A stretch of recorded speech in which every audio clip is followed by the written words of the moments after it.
Hello, I'm back. Only today I'm not doing a herbal remedy. I am doing pepperoni bread. So I start with, I cheat, I take shortcuts. I start with already made pizza dough, like this. I have mine on parchment paper instead of flour. When you add extra flour to stuff, it tends to make the breads tougher. So I lay parchment paper down. Then I cover it with parchment paper. With another sheet of parchment paper. And then I take my rolling pin and I just roll it out to the size I need it.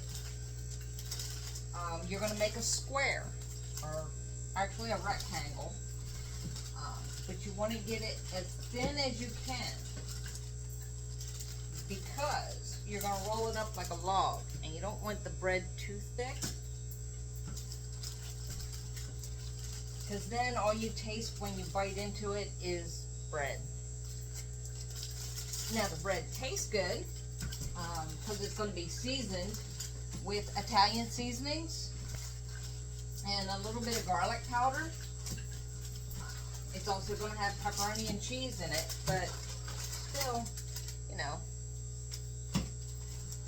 you don't want it doughy. This way the outside gets a nice crunch to it while it's still soft on the inside. And you want to get a nice size because you want to fill up the pan with it. Because the longer you make it, the more slices you get out of it. So we roll it one way, and every now and then take your parchment paper, just peel it off. It won't tear the dough because it's parchment paper. It's made to not stick. That's why I like using it.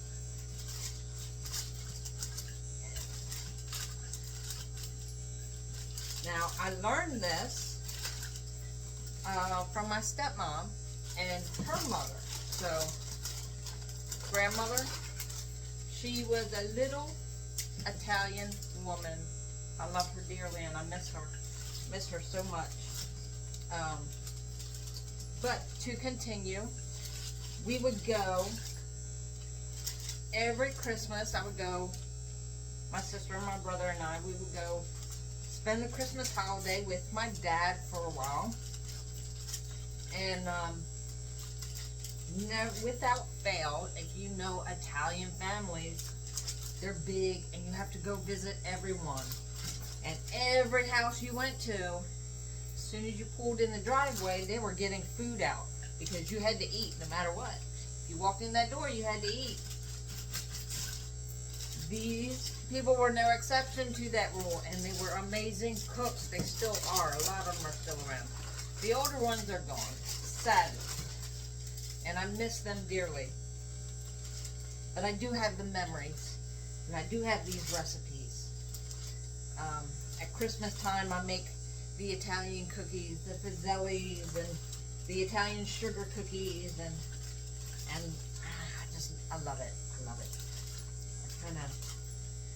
I miss all the baking. I used to bake all the time. I kind of miss all that. And I got busy with working in the Father Fish store, but that's okay because Father Fish is amazing.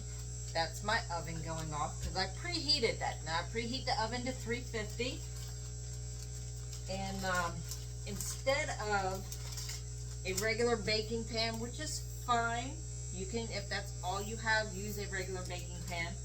Instead of a regular baking pan, I like using these nice big oven liners.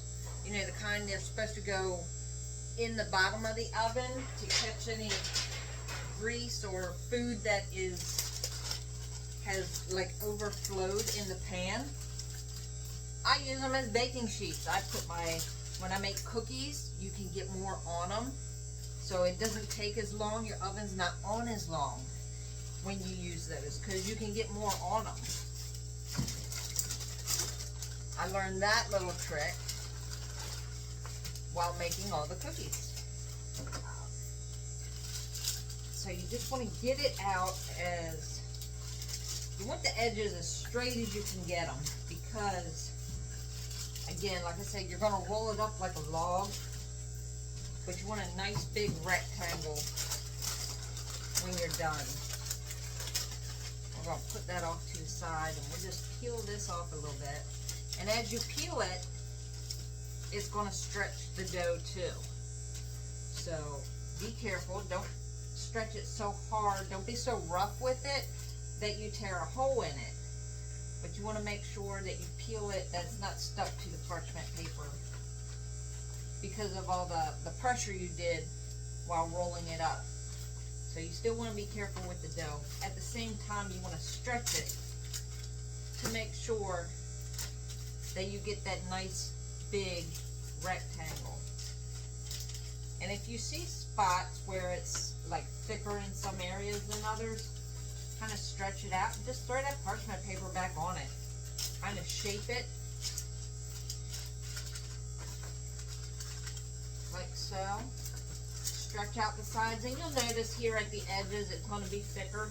So you lay your parchment back on it, and you just from the edge just push it out, and that's going to straighten that out and flatten it at the same time.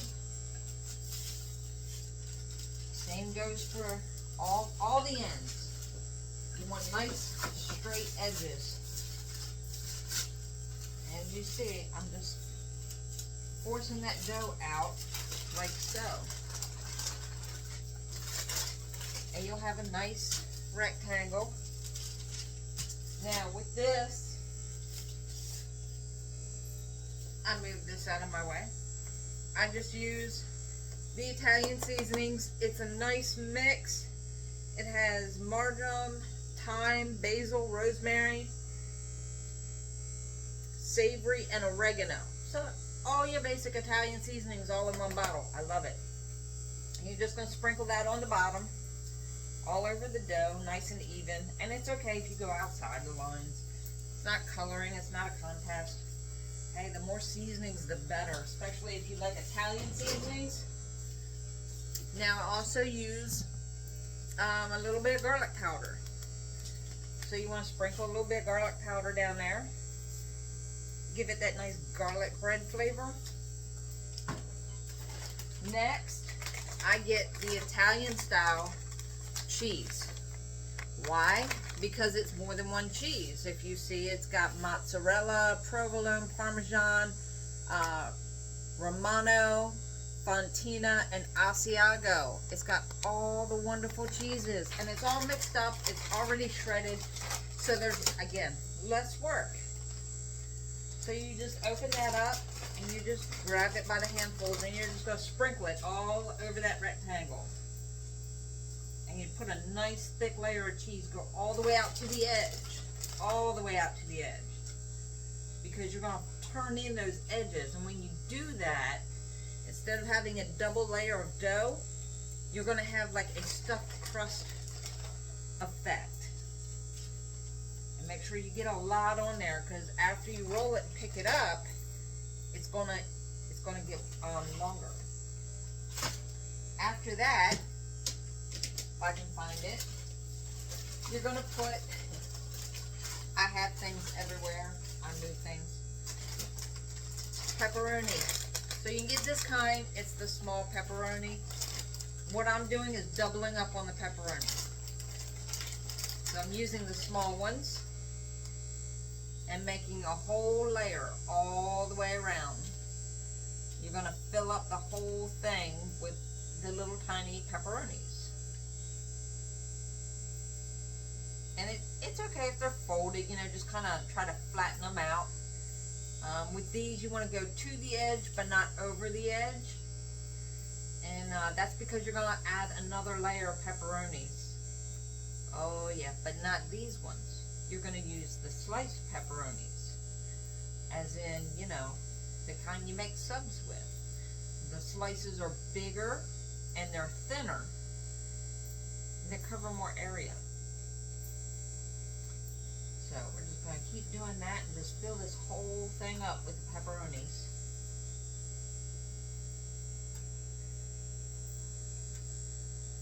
I usually have music playing. I listen to my Sirius. I have it in my car, so I keep mine on the oldies, the classic vinyl, or classic rewind, I think is what it's called. Because, you know, Gen X loves our classic music, and now we're classic, right? Classic, I grew up with classic music being the 50s and 60s. Now classic music is the music I grew up on. Okay. So next is going to be the big pepperonis. The deli pepperoni. And you're going to put just a thin layer, one next to each other, and kind of space them like maybe a ½ inch. About a ½ inch difference, because like I said, as you roll it up, it's going to tighten all that up. And if you get to where you have room for like a half a slice, not really a whole slice, go ahead and take one, cut it in half, and put it on that last piece there, that last little bit of edge. It's okay, and just rip it. You don't have to cut it, just rip it. It doesn't have to be neat.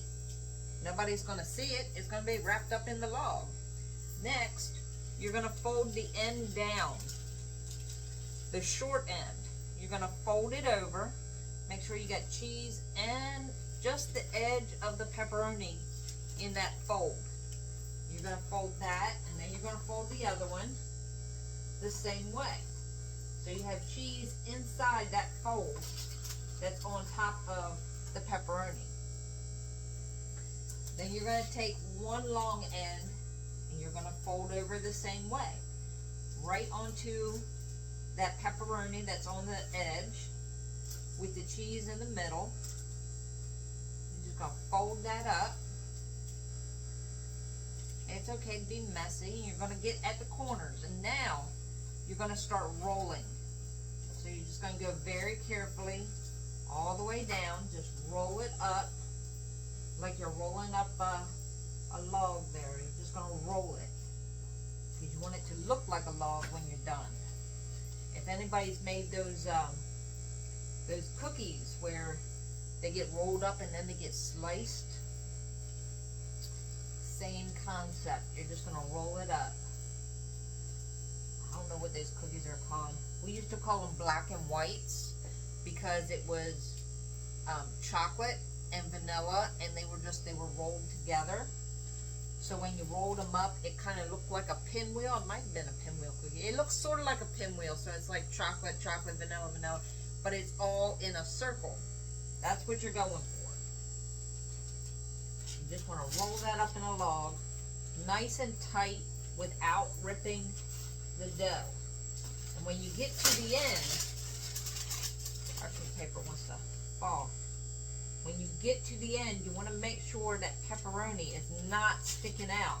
So you keep rolling until it comes off the parchment. And as you do that, it's going to pull that edge right over that pepperoni. So you're left with a log of dough. And just kind of, if it doesn't want to stick, just kind of like tap it down there, pinch it. It's alright. And it's going to look like this. And as you can tell, when you pick it up, it's going to open up. But before I put it on the pan, you want to spray the pan with nonstick, or you can lay a piece of parchment paper down, which is probably what I should have done. Lay the parchment down so any cheese or grease that comes out, it doesn't mess the pan up, because I have to kind of make 4 of these, so I boo-booed. But that's okay. So you just want to put like a thin layer of the spray or parchment paper. Like I said, you can put parchment paper down. And then you're going to pick it up, and with the fold, with the end piece where it came together, you're going to lay that down on the pan and just kind of pull it out a little bit so it reaches the pan, and it's kind of like at an angle. Then you're going to add some more of the garlic garlic powder, just a little tiny bit on top, just to give it that garlic bread flavor. And you're going to sprinkle a little bit more Italian seasoning on it. Because, you know, who doesn't like Italian seasonings? Some people don't like it, but not everybody. And on top of that, you're going to add a little bit of olive oil. Now this one is infused olive oil. It's Tuscan herbs infused in the olive oil. And you just want to put a little tiny drizzle all the way down. Start at one end and just drizzle right down the middle. And it's going to slide off to the side, and it's going to coat that bread. And here, I'll show you what that's going to look like. There you go. See? You just want to coat it. Alright? That's what you want it to look like. And because we heard the oven go off, we know it's time to put it in the oven. So it's going to go in a 350-degree oven for about 20 to 25 minutes. And when it's done, it's nice and golden brown on top. Amazing. And if you like cheese, and you have cheese left over, you can sprinkle some of that cheese right on top. Right down the middle on top of that olive oil you just put on there. So you have another layer of cheese right on top. And it's okay if it falls off. It's cheese. It'll melt. It'll cook. It'll get nice and crispy. And who doesn't like melty, crispy cheese? Like making your own little cheese crackers. Ooh, that's another good idea. We can do that too. So then, we just very carefully, now because these are really flimsy, because they're just these aluminum pans that go, they're oven liners. You want to be very, very careful. Put your hand under it when you go to put it in the oven. And one goes there. We'll put these over here because they're next. And then we'll slide the other one off. And that one goes on the next shelf. And then we'll close it up. And we wait 20 to 25 minutes and then we'll take them out. So, stay tuned because the next video we're going to take them out. And we're going to cut them. And it's going to be amazing. Thanks for watching.